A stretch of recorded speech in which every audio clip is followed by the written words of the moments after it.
Right, today I thought I would just take the opportunity to cover one or two things that have cropped up in the last few weeks, just to bring a little bit of news, answer a few questions that I've received either through comments, emails or on Facebook, and generally just tie up a few loose ends. Now, first of all, this week Triumph has announced an all-new street twin.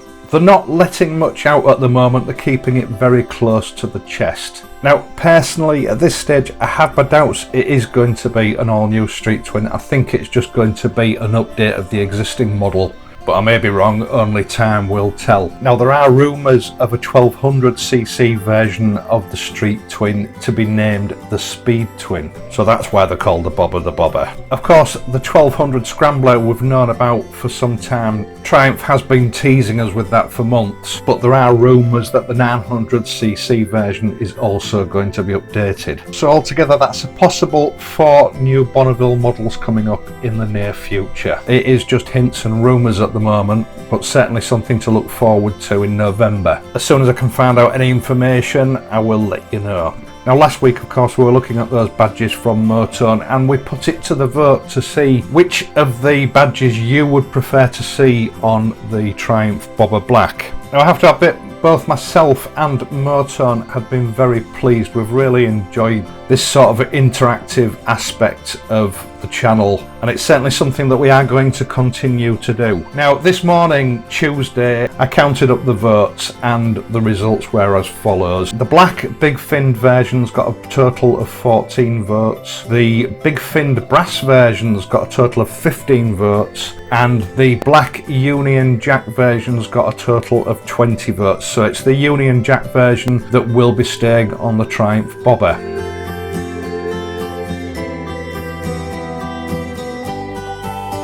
Now, 1 or 2 people mentioned that they would like to see brass Union Jack badges on the Bobber, but I didn't have any. Now, Motone did read your comments, and a couple of days later through the post I received this. Now, once again, this is just a prototype, something to give you an idea of what they might look like if they do go into production. I think it looks very nice. We shall have to wait and see what happens. Now, in the same package, I also received this rather strange piece of plastic.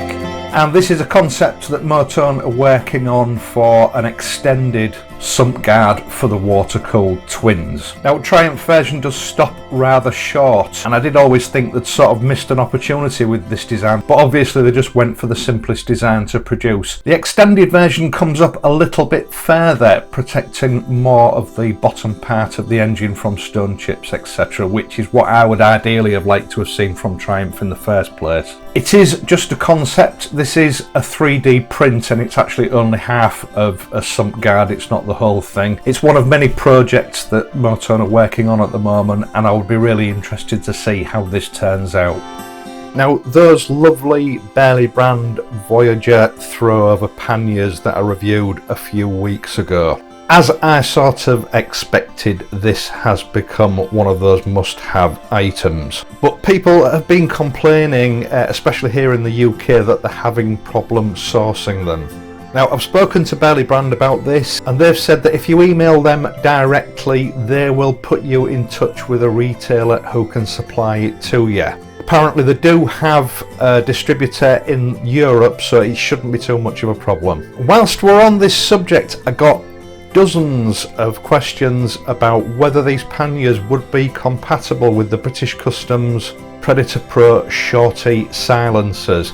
The answer is yes. I have now had time to try them out. Silencers don't interfere with the panniers in any way. There's plenty of headspace between the two. Everything is pretty much as it should be, and there's no danger of you burning the bottom of these panniers with those silencers. So for those of you who have asked, yes, this combination does work just fine. Now, last but certainly not least, and this is quite a worrying one, Due to numerous requests in Friday's video, I will be fitting a new DID chain to the Triumph T120, and I soon discovered that actually sourcing one was a bit of a minefield. Now, this isn't a new thing, I've been aware of this for a while, I just didn't realise how widespread it is and how much of a problem it is. It would appear that there are some counterfeit DID chains in circulation, and as far as I've been able to glean so far, there is no real way of telling a genuine one from a counterfeit copy.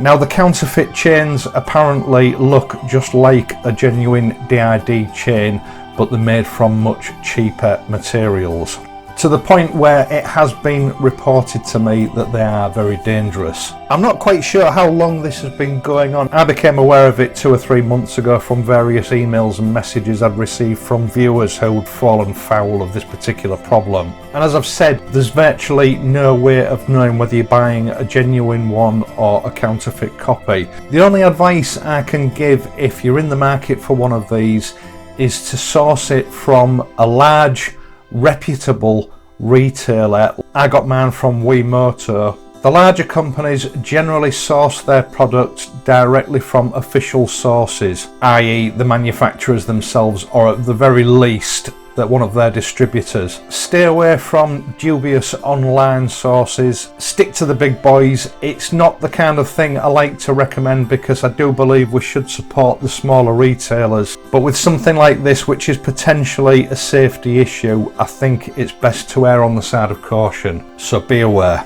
Right, that's all I've got time for today. As I said, I'll be back on Friday where we will be fitting a genuine DID chain to the Triumph T120.